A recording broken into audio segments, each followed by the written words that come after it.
اهلا وسهلا بكم الغزالات ديالي المتتبعات ديالي الغاليات. كنتمنىكم تكونوا بخير وعلى خير وفي اتمم الصحه والعافيه ان شاء الله.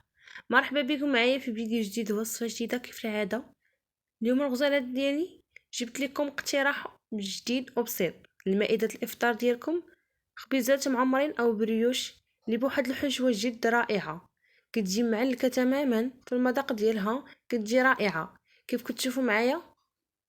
منظر جد رائع وكذلك المذاق اللي خيالي وغادي تحماقوا عليه، اللي غادي نعمرهم بحشوه جد رائعه وسهله وبسيطه ومعلكه. هادو هما ميني بريوش او خبيزات اللي معمرين غادي نوجد معكم اليوم، اللي تقدروا توجدوهم لمائده الافطار ديالكم لوليداتكم اللي غادي يحماقوا عليهم بمكونات اللي سحريه وغادي تبهركم. هادو هما ميني بريوش، خليكم معايا اكتشفوا جميع المكونات والطريقه ديال التحضير.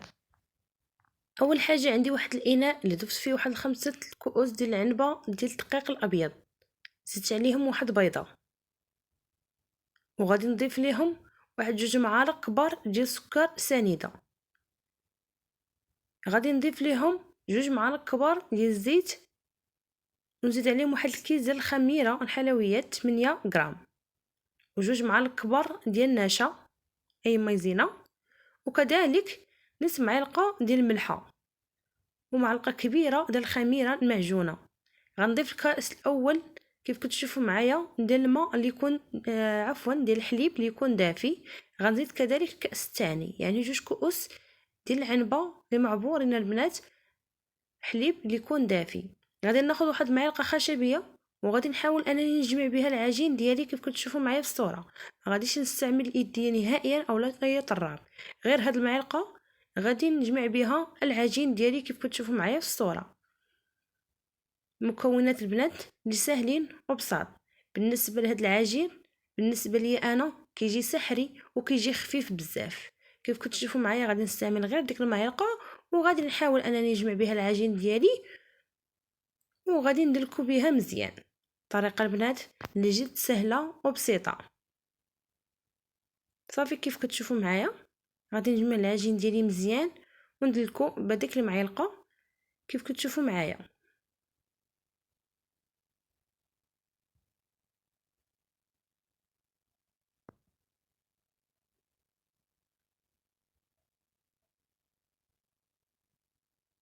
غادي نزيد الحليب باش يتجمع ليا العجين تماما مزيان. غادي نضيف نصف كاس ديال الحليب دافي، يعني ما يعادل 2 كؤوس ونصف ديال الحليب اللي ضفت في هذا العجين هذا.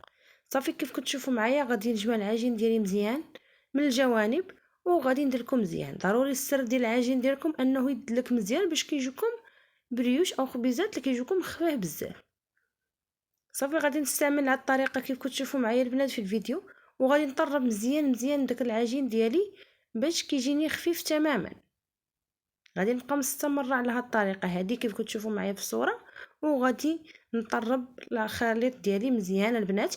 بالنسبه كيف قلت لكم الحليب ضفت 2 كؤوس ونصف ديال الحليب اللي دافي، دائما العبار بكاس العنبه باش كيجيكم المقادير جد مضبوطين. غادي نستمر على هاد الطريقه الغزالات ديالي كيف كتشوفوا معايا في الصوره، وانني كندلك غير بديك المعلقه كيف كتشوفوا معايا العود ديال المعلقه كندلك به العجين ديالي على هذا الشكل هذا حتى حنا كنحصل على واحد العجين اللي جد رائع وكيجي خفيف بزاف وكيجي ناجح ومضمون. غادي نستمر الغزالات ديالي على هاد الطريقه حتى ندلك العجين ديالي مزيان وغادي نرجع معكم ان شاء الله.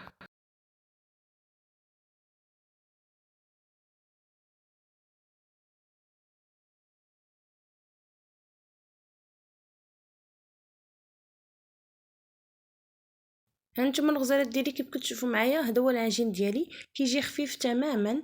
غادي ندهنو بشويه ديال الزيت ونخليه في الاناء ديالو وغادي نغطيه بسلوفان غذائي وغادي نخليه يختمر على الاقل واحد 3 سوايع حتى كيختمر ليا مزيان ويضاعف ليا الحجم ديالو. غادي نغطيه مزيان ونخليه يخمر ونرجع معكم ان شاء الله. وهنا الغزالات ديالي كيف كتشوفوا معايا العجين بعد ما خليته واحد 3 سوايع على الاقل كيف كتشوفوا معايا اختمر ليا.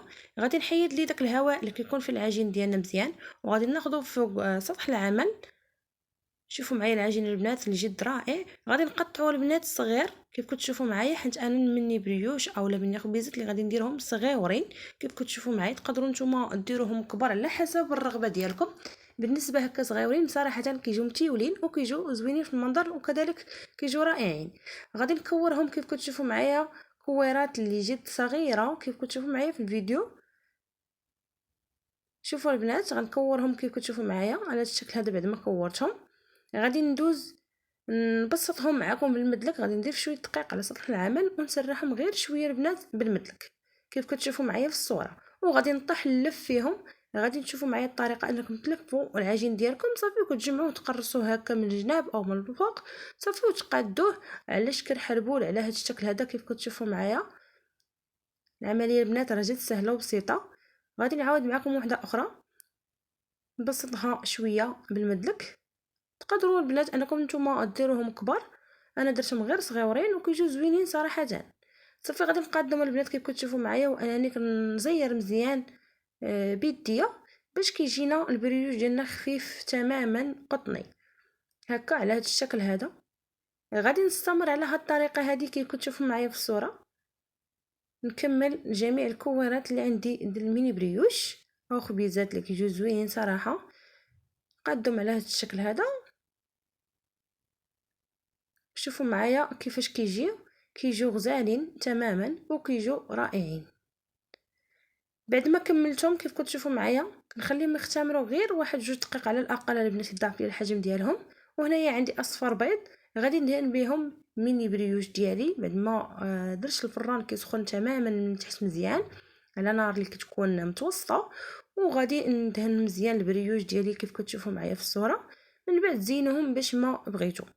صافي كيف كتشوفوا معايا غندهن الكميه اللي عندي كامله. بالنسبه لهاد الكميه البنات كتخرج لكم واحد الكميه اللي كثيره اكثر من 60 حبه ديال الميني بريوش صغيورين كيجيو زوينين تماما في المنظر وكذلك كيجيو ينتكين.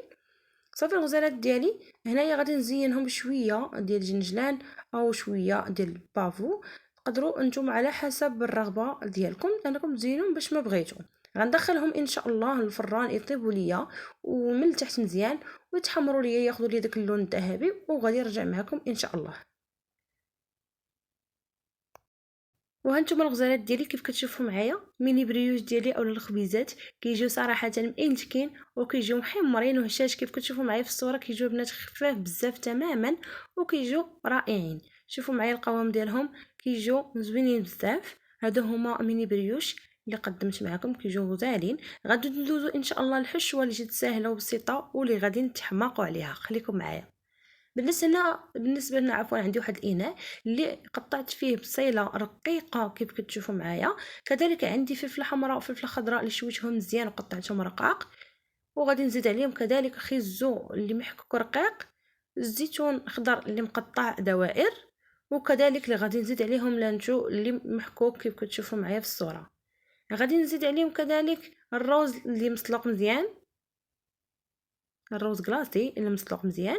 وكذلك غادي نزيد عليهم كفته ديال اللادان كيف كتشوفوا معايا بعد ما شحرت شويه بالملحه وشويه الزيت وشويه الابزار هنايا وغادي نزيدها عليهم. وكذلك ما غاديش ننسى واحد المعلقه كبيره ديال المايونيز وغادي نخلط الكل مزيان مع بعضياتهم. بالنسبه هذه هي الحشوه البنات اللي جد سريعه وكتجي بنينه. تيقوني الا جربتوها غتولي معتمده عندكم شي حاجه زوينه. هذه هي الحشوه ديالي كيف كتشوفوا معايا اللي كتجي رائعه. وهادو هما الخبيزات بعد ما حليتهم هكا بالمقص كيف كتشوفوا معايا.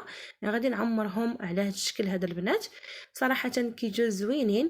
وكذلك كيف قلت لكم ان الحشوه اللي كتجي زوينه بزاف بزاف وكتجي بنينه في المذاق ديالها. جربوا صدقوني الا جربتوها ما غادي تستغنوا عليها في هذه الحشوات ديال هذا الشهر ديال رمضان. هادو هما الخبيزات البنات كيف كتشوفوا معايا كيجيو زوينين وكيجيو رائعين وكيجيو هشاش البنات من الوسط ديالهم كيجيو خفاف تماما.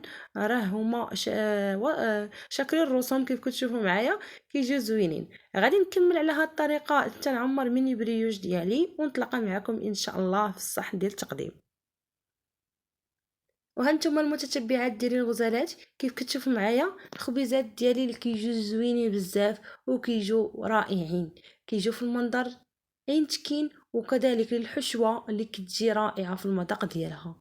كيف كتشوفوا معايا كيجيو محمرين ومذهبين ورائعين، غادي يحمقوا عليهم وليداتكم في المائده ديال الافطار ديالكم اولا الضيوف ديالكم. شي حاجه اللي غزاله وجد رائعه. كنتمنى يعجبوكم، وكنتمنى الوصفه ديالي انها تعجبكم بزاف وتنال الاعجاب ديالكم. دائما كنف كنقول لكم ما تبخلوش عليا من التعليقات، دائما كتخلوا ليا وكيحفزوني وكيمزيدوني المزيد. هادو هما الخبيزات كيف كتشوفوا معايا اللي كيجوا زوينين بزاف، اللي بمكونات سهله وبسيطه نقدروا نوجدوها للمائده ديال الافطار ديالكم. شي حاجه اسرع ما يكون وكذلك الاقتصاديه. شوفوا معايا القوام ديالهم والتعليكه ديال الحشوه ديالي كيفاش كتجي زوينه وكتجي رائعه. كنتمنى تكون وصلتكم الفكره، ونتلاقاو ان شاء الله مع فيديو جديد. دائما من شهوات خديجه الدكاليه. بسلام عليكم.